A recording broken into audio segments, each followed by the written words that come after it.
जय जय श्री राधे, जय जय श्री कृष्ण। सच्चिदानंद रूपाय विश्वोपत्यादि हेतवे तापत्रय विनाशाय श्री कृष्णाय वयं नमः। मित्रों, मैं पंडित महेश पाठक श्री धाम वृंदावन से आपका अपना चैनल ज्योतिष सेवा वृंदावन, उसी चैनल के माध्यम से आप सभी दर्शकों का स्वागत करता हूँ। कल का एक भूल सुधार करना है। कल एक थोड़ा गलती हुआ था हमारे से। कल हमने सिंह राशि का एक वीडियो अपलोड किया था, सदी की सबसे बड़ी भविष्यवाणी सिंह राशि। उसमें जो हमने नक्षत्रों का ब्यौरा दिया था, वो नक्षत्र एक्चुअली कर्क राशि के हैं, सिंह राशि के नहीं थे। उसके लिए मैं आपसे माफ़ी चाहता हूँ ये भूल के लिए, और उम्मीद करता हूँ कि आप सब समझदार हैं, मुझे माफ़ करेंगे। आज की बात करते हैं कन्या राशि की। अब कन्या राशि में जो नक्षत्र आते हैं उसके बारे में सबसे पहले आपको बताते हैं। देखिए, उत्तरा फाल्गुनी नक्षत्र 3 चरण आते हैं, स्वामी सूर्य देवता होते हैं। हस्त नक्षत्र है, 4 चरण आते हैं, स्वामी चंद्र होते हैं। और चित्रा नक्षत्र है, इसके 2 चरण आते हैं, इसके स्वामी मंगल होते हैं। तो इस प्रकार सूर्य का, चंद्र का और मंगल का, साथ में बुध का, 4 ग्रहों का समावेश आपकी कन्या राशि के अंदर होता है। सूर्य से तेज मिलता है, चंद्रमा से मानसिक शांति मिलती है, और मंगल से विल पावर बढ़ती है, विल पावर स्ट्रांग होती है, और बुध से बुद्धि मिलती है। ये 4 ग्रहों का प्रभाव कन्या राशि में होता है। तो बात करेंगे 2024 में कन्या राशि का भविष्यफल क्या है। हमने एक श्रृंखला शुरू की है, सदी की सबसे बड़ी भविष्यवाणी, जिसके अंदर हम 5 साल का आपको विवरण देंगे, 2026 से लेकर के 2024 से 2028 तक। अभी 2024 का पहला वीडियो है कन्या राशि का। इसके 4 वीडियो आपके सामने 25, 26, 27 अभी साथ साथ आएंगे कुछ दिन के बाद। एक्चुअली बना तो हम इसमें भी देते, लेकिन वीडियो बहुत लंबा हो जाएगा, लोग थोड़ा देखना पसंद नहीं करते, इसलिए छोटे छोटे वीडियो आपके सामने डाल रहे हैं, ताकि वो सारी जानकारी आपको पूरे साल की ब्यौरेवार मिल सके। चलिए बात करते हैं। सबसे पहले ग्रहों की स्थिति की बात करते हैं। कन्या राशि के लिए ये साल कैसा रहने वाला है, भिन्न भिन्न ग्रहों का भिन्न भिन्न भावों में क्या परिणाम मिलेगा आपको, कौन सा ग्रह राशि परिवर्तन करेगा, कौन सा ग्रह इनको लाभ देगा। कन्या राशि में केतु महाराज का गोचर पिछले काफ़ी समय से हो रहा है, अब वहीं है और पूरे साल वहीं रहेंगे।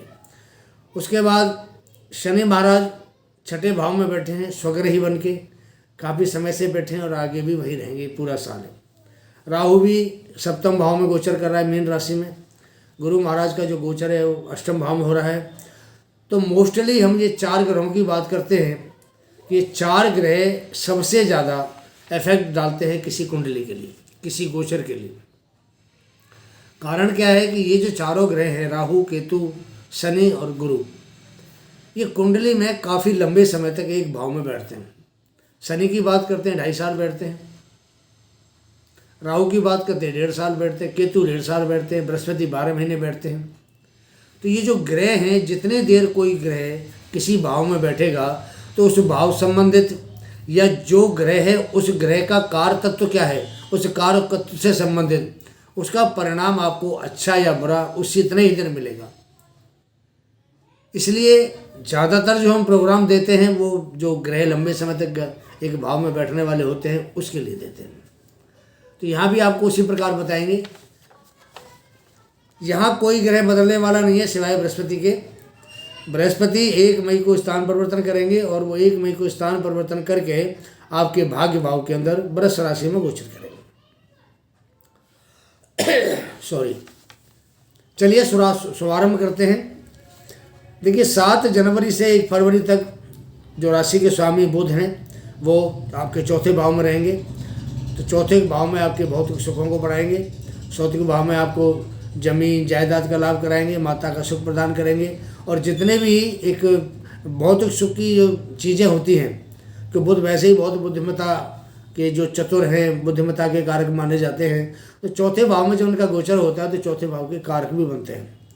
तो 4थे भाव का जो सुख है वो आपको 7 जनवरी से 1 फरवरी तक बुध महाराज देने वाले हैं। उसके बाद 1 फरवरी से 20 फरवरी तक ये आपके मकर राशि में 5वें भाव में गोचर करेंगे, और उसके बाद 20 फरवरी को ये आपके 6ठे भाव के अंदर गोचर करेंगे, जहाँ पर ये 7 मार्च तक रहने वाले हैं। अभी मार्च का महीना आपका चल रहा है, मैं प्रोग्राम थोड़ा डिले बना रहा हूँ तो मैं मार्च से शुरुआत करता हूँ इसकी। तो 7 मार्च तक बुध का गोचर आपके छठे भाव में रहने वाला है। इसके बाद बुध आपके सप्तम भाव में चले जाएंगे 7 मार्च को, और यहाँ पर रहेंगे 7 मार्च से लेकर के 25 मार्च तक। अब सप्तम भाव क्या है? सप्तम भाव आपके पति पत्नी का भाव है, सप्तम भाव आपके व्यापार का भाव है, सप्तम भाव आपके जो पार्टनर होते हैं, चाहे वो लाइफ के पार्टनर हों या बिजनेस के पार्टनर हों, उनका भाव है। तो यहाँ पर जब बुध जाएंगे और वहाँ ऑलरेडी राहु बैठे हुए हैं नीच के, देखिए समझने वाली बात है, वहाँ राहु बैठे हुए हैं नीच के, क्योंकि मीन राशि में राहु नीच का होता है और यहाँ बुध भी नीच का बनता है। लेकिन इन दोनों की दृष्टि लगन पे जाएगी, राहु की और बुध की। तो यहाँ जो प्रभाव आपको देंगे, यहाँ बहुत बढ़िया आपके लिए अच्छा प्रभाव आएगा। लेकिन पति पत्नी के बीच में थोड़ा बहुत डिस्प्यूट रह सकता है।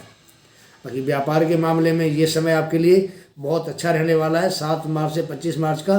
तो यहाँ पर जो बुध है वो आपको अच्छा व्यापार देंगे, क्योंकि लग्नेश है, और लग्नेश जब राहु के साथ आके बैठेगा तो उसका कुछ प्रभाव राहु के ऊपर कुछ कम हो जाता है नीच बने का, तो नीच बनता है यहाँ पे। और वो क्योंकि जो छठे भाव जो है वो राहु का भी घर माना जाता है 6 नंबर, और बुध का तो परमानेंट भाव है ही, आपको पता ही है। तो यहाँ राहु जब बैठेगा बुध के साथ में तो परिणाम आपको अच्छा देगा। इसके बाद 25 मार्च के बाद में राहु का तो गोचर वहीं रहेगा, लेकिन बुध आपको पता है वो तो 20-25 दिन में स्थान परिवर्तित करते हैं, तो वो अगले भाव में चले जाएंगे जहाँ गुरु महाराज बैठे हुए हैं मेष राशि के अंदर। तो यहाँ पर ये 10 मई को मेष राशि में पहुँचेंगे, गुरु के साथ बैठेंगे, लेकिन गुरु यहाँ से 1 मई को स्थान परिवर्तन करके भाग्य में चले जाएंगे। तो यार 10 मई को आएंगे, उसके बाद इनकी जो अवस्था है वो पीछे बकरी थी, मार्गी हो जाएगी। लेकिन यहाँ पर जो बुध का प्रभाव है वो अच्छा रहने वाला है आपके अष्टम भाव में, तो बुध कभी भी गोचर में अष्टम भाव में खराब परिणाम नहीं देता है। लेकिन यह स्वास्थ्य संबंधी आपको थोड़ी दिक्कत दे सकता है। परिवार में कोई खुशी का माहौल बुध के अष्टम भाव में बैठने से आपके परिवार में कोई अच्छा माहौल खुशी का बनेगा। लेकिन ये बुध के लिए थोड़ा स्वास्थ्य के लिए अच्छा नहीं है, क्योंकि ये मंगल का घर है और मंगल इस लगन के लिए कारक नहीं है। तो हो सकता है स्वास्थ्य संबंधी कहीं चोट या इंजरी लगने की यहाँ संभावना हो जब बुध का जो गोचर है वो अष्टम भाव में है। लेकिन परिवार में कोई ना कोई खुशी का माहौल इस दौरान जरूर इनके होगा 10 मई से लेकर के आगे 31 मई के बीच में। 31 मई को बुध का गोचर आपके भाग्य में होने वाला है, जहाँ ऑलरेडी बृहस्पति अभी 1 मई को स्थान परिवर्तन करके पहुँचे हैं। तो ये जो पोजीशन है ये कन्या राशि वालों के लिए बहुत अच्छी पोजीशन कही जा सकती है। भाग्य में बृहस्पति का गोचर, बृहस्पति यहाँ के कारक बनते हैं, और कारक बनते हैं तो वो भाग्य का इसको लाभ देंगे, क्योंकि स्वयं भी ये चौथे भाव के और सप्तम भाव के मालिक हैं। और जो केंद्र का मालिक अगर भाग्य में आगे बैठता है तो वो बहुत ही अच्छा परिणाम देता है।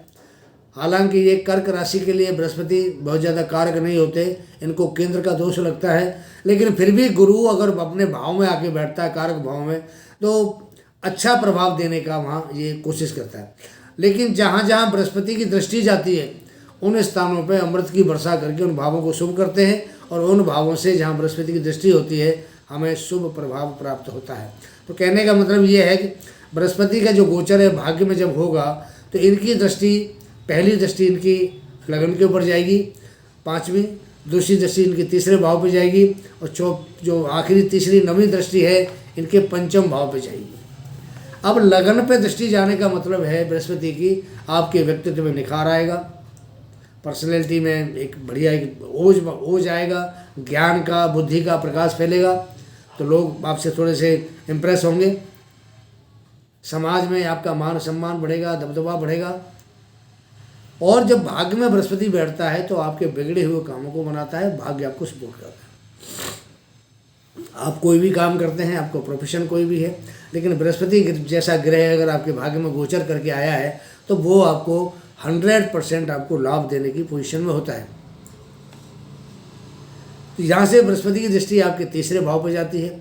तीसरा भाव हमारे बल पराक्रम पुरुषार्थ का भाव होता है, बहन भाइयों का भाव होता है, ये हमारे जज्बातों का भाव होता है। तो यहाँ से बृहस्पति आपको अच्छा एक परिणाम तीसरे भाव का देगा।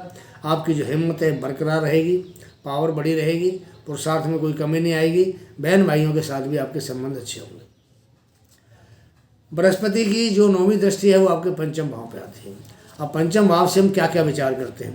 पंचम भाव से संतान का विचार करते हैं, विद्या बुद्धि का विचार करते हैं, शेयर मार्केट का विचार करते हैं, स्टॉक मार्केट का विचार करते हैं, जुआ सट्टा लॉटरी का विचार करते हैं, किसी प्रकार के व्यसन का विचार करते हैं। पंचम भाव से हम प्रेम संबंधों का विचार करते हैं। पंचम भाव से लव अफेयर रिलेशन इनका विचार करते हैं।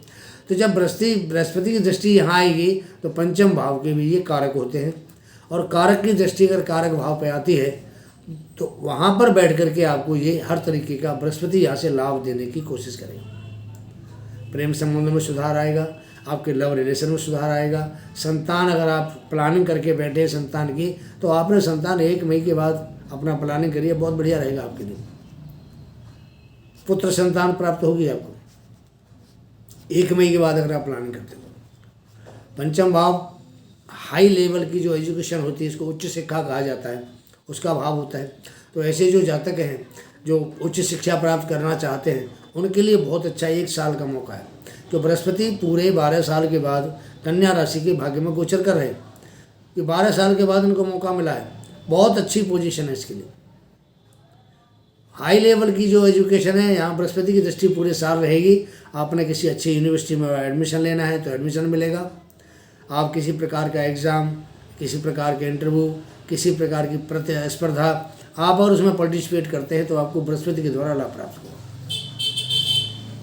शेयर मार्केट का भाव होता है, तो ये जो भाव है पंचम भाव और बृहस्पति दृष्टि डालता है तो शेयर मार्केट्स में आपको लाभ देने की कोशिश करेगा।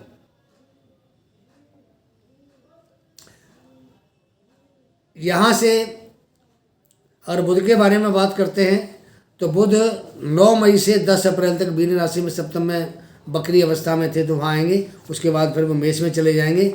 मेष के बाद इनका जो दौरा है ये वृष राशि में हो जाएगा, और जैसे ही बुध यहाँ वृष राशि में पहुँचेगा तो आपके भाग्य में इतना बढ़िया परिवर्तन आने वाला है। इस दौरान जितने दिन यहाँ बुध बैठेगा आपके पास में, ये यहाँ बैठेगा 10 मई से लेकर 31 मई तक। 31 मई तक आपके जो बिगड़े हुए काम थे, पीछे काफ़ी समय से कन्या राशि वाले बहुत परेशान थे, 5-6 साल से इन्होंने हर तरह की परेशानी इनको प्राप्त हुई है। धन संबंधी इनको दिक्कतें आई हैं, इनके बनते हुए काम सारे बिगड़े हैं।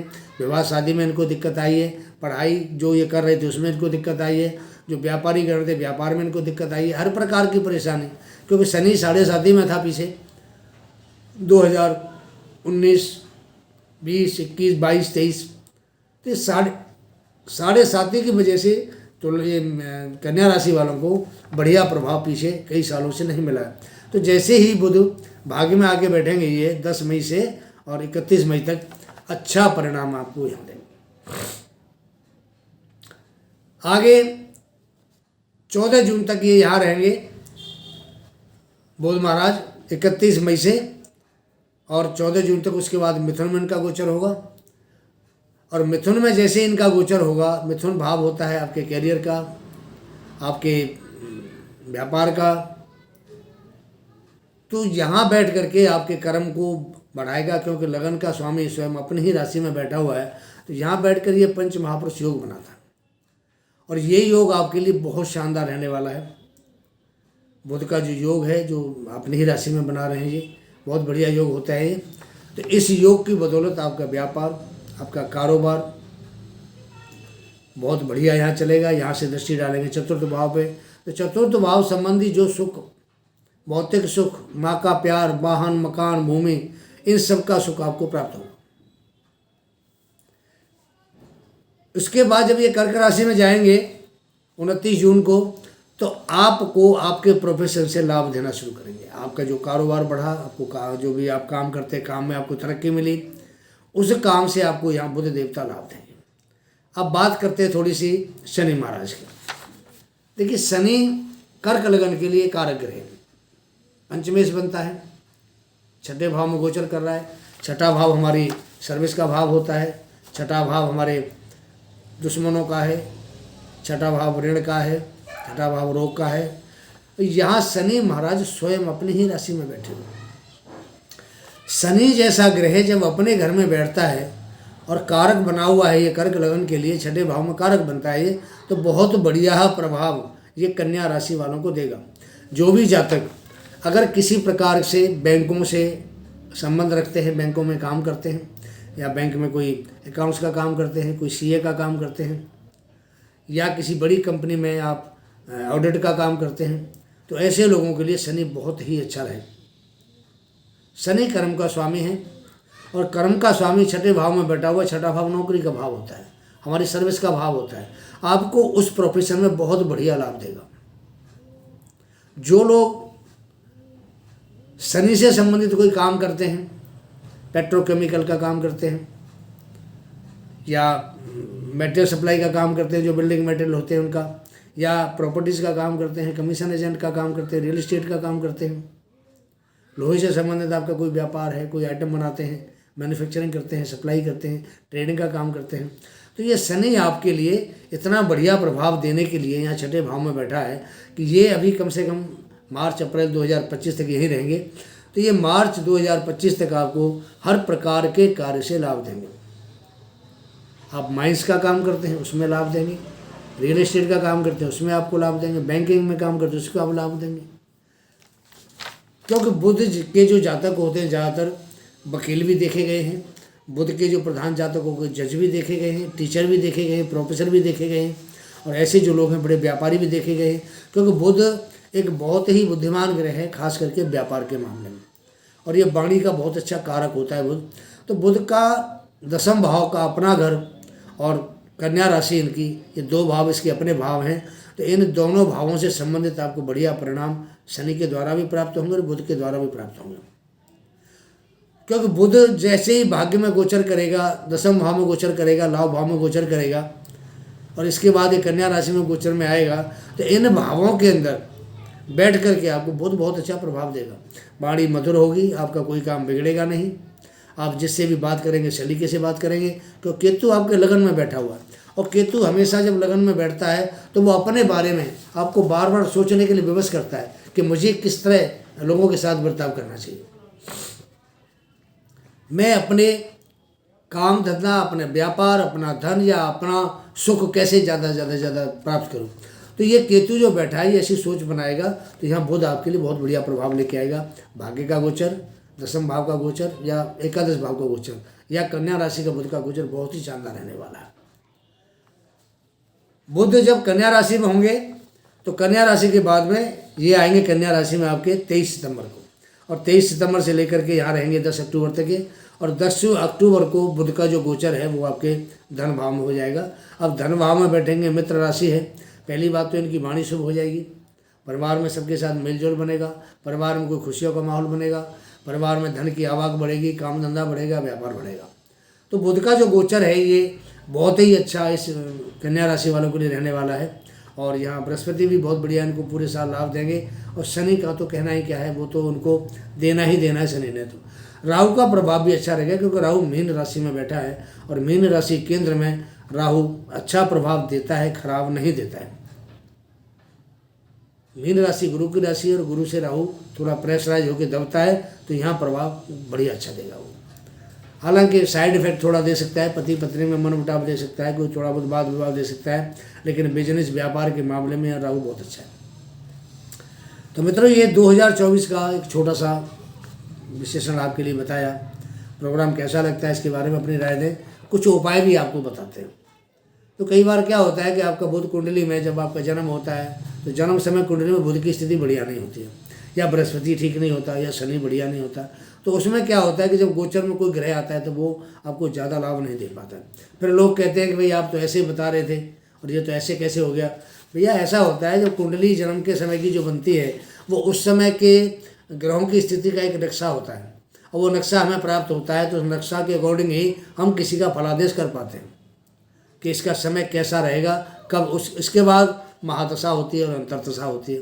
अगर किसी खराब ग्रह की महादशा है तो वो ज़्यादातर परिणाम आपको अच्छा नहीं देगी।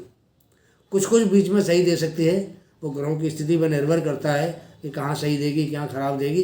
पर ज़्यादातर अगर कोई ग्रह खराब है तो उसकी जो महादशा है उसको बढ़िया परिणाम नहीं देती, वो आदमी को परेशानी में डालती है। कुछ उपाय भी आपको बता रहे हैं। तो सबसे पहले हम बात करते हैं अपने बारे में सॉरी, हमारा ये चैनल धर्म का, आध्यात्म का, ज्ञान का चैनल है और यही जानकारी हम आपको देते हैं। जो दर्शक हमसे नहीं जुड़ रहे हैं उनसे निवेदन है मेरा हाथ जोड़ के कि सबसे पहले हमारे चैनल को सब्सक्राइब करें, बेल पुश आइकॉन है उसको ऑल करें, लाइक करें, और अगर आपको हमारा प्रोग्राम पसंद आता है, अच्छा लगता है, तो आप अपने मित्रों को शेयर करें। क्योंकि मैं ज़्यादा लाग लपेट वाली भविष्यवाणी नहीं करता हूँ, सिंपल जो दिखाई देता है आपको वही बताता हूँ कि कन्या राशि का साल बहुत ही बढ़िया जाने वाला है। पूरा साल तो बढ़िया नहीं कह सकते, लेकिन बीच बीच में छोड़े कहीं झटके भी लगेंगे, लेकिन ज़्यादातर साल आपके लिए बहुत बढ़िया है। आपका कल्याण होगा, आप धन दान से समृद्ध होंगे इस साल के अंदर। कुंडली का अगर आपने अपनी का विश्लेषण कराना है, आपके सामने व्हाट्सएप पे हमारा नंबर आ रहा है, आप हमें व्हाट्सएप करिए, अपना जन्म समय, जन्म स्थान, डेट, तारीख, अपना नाम। थोड़ा चार्ज लेते हैं, फ्री सेवा नहीं है। किसी प्रकार का आपको ऑनलाइन, आप कहीं भी बैठे हैं वर्ल्ड के अंदर, दुनिया में कहीं बैठे हैं, किसी प्रकार का आपको पूजा पाठ हमसे करवाना है, ऑनलाइन हमारे यहाँ फैसिलिटी है पूजा पाठ कराने की। किसी प्रकार का रुद्राभिषेक, किसी प्रकार का जाप, किसी प्रकार का हवन पूजा, काल सर्प दोष, मांगलिक दोष, सारे हर चीज़ का हमारे यहाँ पे जो शास्त्रोक्त विधि है उसके हिसाब से आपको कर्मकांड कराया जाता है। जितने भी ये रत्न होते हैं, हीरा, मोती, पन्ना, पुखराज, उन सारे जेम्स को हम डील करते हैं। अगर आपको किसी प्रकार का भी स्टोन चाहिए तो आप हमारे संस्थान से संपर्क करें। जो भी उचित रत्न आपके लिए होगा आपको बताया जाएगा। वाजिब कीमत, गारंटी का माल, प्योर माल और लैब टेस्ट की रिपोर्ट के साथ आपको हमारे यहाँ से प्राप्त होगा। आज से छोटी सी प्रार्थना है, वृंदावन में हमारा एक संस्थान बन रहा है, ऑफिस बन रहा है वृंदावन में, तो उसके लिए जो हमारा वीडियो है उसके नीचे एक थैंक्स का ऑप्शन आता है। तो आपसे छोटी सी एक निवेदन है कि आप और कुछ डोनेट कर सकते हैं, जो भी आपकी इच्छा हो, तो उस थैंक्स के बटन को दबा के हमारे आश्रम के लिए डोनेट करिए। आपके लिए बहुत बहुत धन्यवाद। बात करते हैं उपाय की। देखिए, बुध अगर किसी का किसी तरीके से अगर 12वें भाव में गया हुआ है, जन्म के समय कारक बन के 12वें भाव में बैठा है या मीन राशि में बैठा है, तो ऐसा जो बुध है थोड़ा सा आपको अशुभ प्रभाव देता है।